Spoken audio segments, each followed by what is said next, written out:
गुजरात के कच्छ नाम के गांव में शारदा प्रसाद नाम के पति पत्नी रहा करते थे। शारदा बहुत घमंडी औरत थी। शारदा का पति शारदा से बहुत डरता था। उसका डर का कारण ये नहीं था कि वो झगड़ालू है, वो उससे बहुत प्यार करता था, इसलिए वो डरता था। उसके प्यार की वजह ये थी, शादी के बाद ही उसको तरक्की मिली। शादी से पहले वो कंगाल था, शादी के बाद वो करोड़पति बन गया। पर शारदा की बदतमीजी दिन ब दिन बढ़ती जा रही थी। वो अपने घर में काम करने वाले नौकरों से कुत्तों की तरह बर्ताव करती थी। एक दिन उसके घर में काम करने वाली बाई के हाथों से ग्लास का प्लेट टूट गया। गुस्से में आकर शारदा उसे चाबुक से पीटने लगी और पीटने के बाद बदतमीज तरीके से उससे बर्ताव की। फटीचर औरत, हाथ पैर टूट गए क्या तेरे? तुझे कितनी बार बोला है कि मेरे घर का एक भी सामान टूटना नहीं चाहिए। तेरा बाप का बाल समझ रखा है क्या? पता है, ये ग्लास का प्लेट मैंने दुबई से मंगाया था। इसका दाम 5,000 है और तुझ जैसी फटीचर के हाथों से ये प्लेट टूट गया और मैं चुपचाप बैठूं, ये हो नहीं सकता। तेरे 2 महीने का पगार मैं काट रही हूँ। चल दफा हो जाए यहाँ से। शारदा की सारी बातें प्रसाद सुन रहा था और वो धीरे से आकर अपनी बीवी शारदा से, ये क्या कर रही हो शारदा? तुम उस बेचारी गरीब औरत को चाबुक से ऐसे मारा और ऊपर से ये झूठ बोला कि वो दुबई से खरीदा है। उसका दाम तो लगभग 100 रुपए से भी कम है। ऐसे गरीब लोगों को लूटने से भगवान हमें माफ नहीं करेगा। दिन ब दिन तुम्हारा बर्ताव बिगड़ता जा रहा है। पैसों का घमंड तुम्हें सर पर चढ़ गया है। ऐसे ही करते जाओगे तो भगवान तुम्हें माफ नहीं करेगा। याद रखना, पैसा शाश्वत नहीं है, इंसानियत यहाँ पर हमेशा जिंदा रहती है। पति की बात सुनकर शारदा को गुस्सा आया और वो गुस्से में अपने पति को जवाब दी। आपकी जुबान बहुत चल रही है। आजकल कैची की तरह खटर खटर खटर चल रही है। इससे पहले मुंह खोलने से पहले 1000 बार सोचते थे। उस फालतू फटीचर औरत के लिए मेरे साथ जुबान लड़ा रहे। आपकी इतनी हिम्मत हो गई? आप ये मत भूलिए, मेरे आने के बाद ही आप करोड़पति बने हैं। मैं आपकी घर की लक्ष्मी हूँ। मैं अगर चली गई तो आप फिर से कंगाल हो जाएंगे। ये सोच लेकर चलिए। उस बात की कदर है, इसलिए मैं आज तक चुप हूँ। तुम्हारे बिना ये घर अधूरा है। तुम नहीं तो मैं नहीं। तुम आने के बाद ही मैं सफल हुआ हूँ, पर उस बात का फायदा तुम बहुत उठा रही हो। जब बात हद से ज्यादा बढ़ जाती है तो ऊपर वाला तुम्हारा सारा घमंड चकनाचूर कर देगा। आज के बाद मैं तुम्हारे सामने जुबान नहीं खोलूंगा, पर याद रखना, एक दिन तुम पछताओगे। सब कुछ खोने से पहले अपने आप को सुधार लो, वरना सब कुछ खोने के बाद कुछ नहीं बचेगा। प्रसाद इतना कहकर वहां से निकल गया। प्रसाद की बात को मजाक में उड़ाकर शारदा भी निकल गई। शारदा और प्रसाद का इकलौता बेटा रमेश बहुत ही अच्छे स्वभाव का है। वो बड़ों की बहुत इज्जत करता है। वो अमीर और गरीब के बीच कोई फर्क नहीं देखता। वो अमीर लोगों से ज्यादा गरीब लोगों से दोस्ती करता है। शारदा को ये बात बिल्कुल पसंद नहीं थी, पर वो अपने बेटे से बहुत प्यार करती है। पर बेटा अपनी माँ की कोई भी बात सुनता नहीं था। उसको अपनी माँ की हरकतें बिल्कुल पसंद नहीं आती है। वो हमेशा अपनी माँ को टोकता है। इतना टोकने के बावजूद शारदा में कोई सुधार नहीं आया। अपने नौकरों से माँ के बुरे बर्ताव देखकर एक दिन वो अपनी माँ से, माँ, मैंने आपको 1000 बार बोला है, पर आप में कोई सुधार नहीं आया। आप लोगों को इतना कमजोर क्यों समझते हैं? उनकी गरीबी उनकी कमजोरी नहीं है। वो चुप इसलिए हैं क्योंकि वो आपको मानते हैं।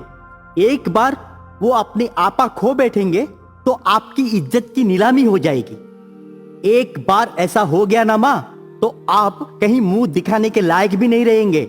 मैं आपको सुना नहीं रहा हूं, बल्कि आपको चेतावनी दे रहा हूं। अब तो सुधर जाइए माँ, वरना आपको आगे की जिंदगी बहुत भारी पड़ेगी। रमेश इतना कहकर निकल गया।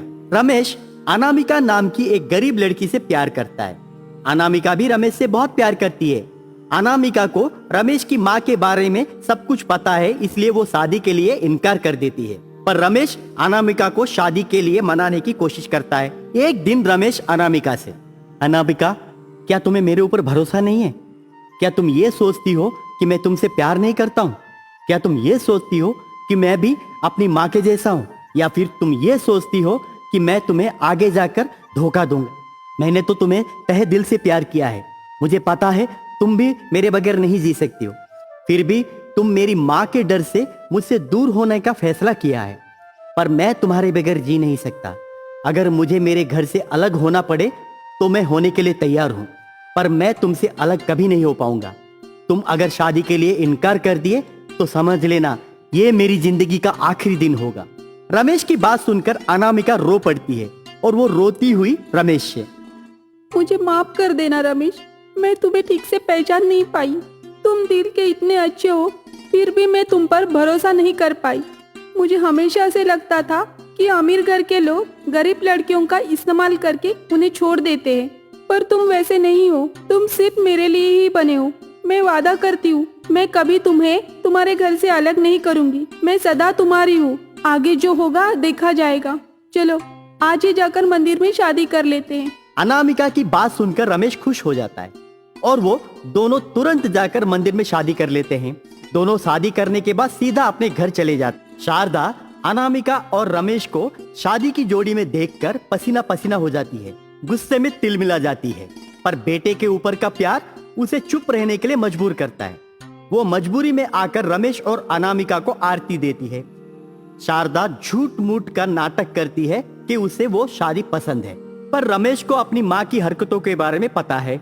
रमेश अपनी माँ के ऊपर भरोसा नहीं करता है और वो अपने माँ के पास जाकर, मुझे पता है माँ, आपको ये शादी बिल्कुल पसंद नहीं है, पर आप जानबूझकर नाटक कर रही हैं। आपको पसंद हो या ना पसंद हो, अनामिका आज से मेरी बीवी है और आप कान खोलकर सुन लीजिए। अगर उसके साथ कभी आपने बदसलूकी की, उस दिन मैं आपके इस घर को छोड़कर निकल जाऊंगा। हिम्मत भी मत कीजिए। रमेश की बात सुनकर शारदा डर जाती है। बेटे के ऊपर का प्यार उसको मजबूर करती है कि वो नाटक से ही भले अनामिका से प्यार करती है और वो उस दिन से बहू मानकर चलती है। शारदा अनामिका से कोई भी काम नहीं करवाती। अनामिका आने के बाद घर की पूरी जिम्मेदारी वो खुद उठाती है। अनामिका आने के बाद घर की नौकरों को सही सलामत इज्जत मिलती है। शारदा को गुस्सा आने के बावजूद वो चुपचाप सब कुछ सह लेती है। दिन गुजरने के बाद शारदा भी बदल जाती है। अचानक एक दिन प्रसाद की कंपनी शेयर मार्केट में पूरी तरह से डूब जाती है। रातों रात वो कंगाल हो जाते हैं। घर बार गाड़ी बंगला सब कुछ नीलामी हो जाती है। देखते ही देखते पूरा परिवार सड़क पे आ जाते हैं। करना क्या है किसी को समझ में नहीं आता है।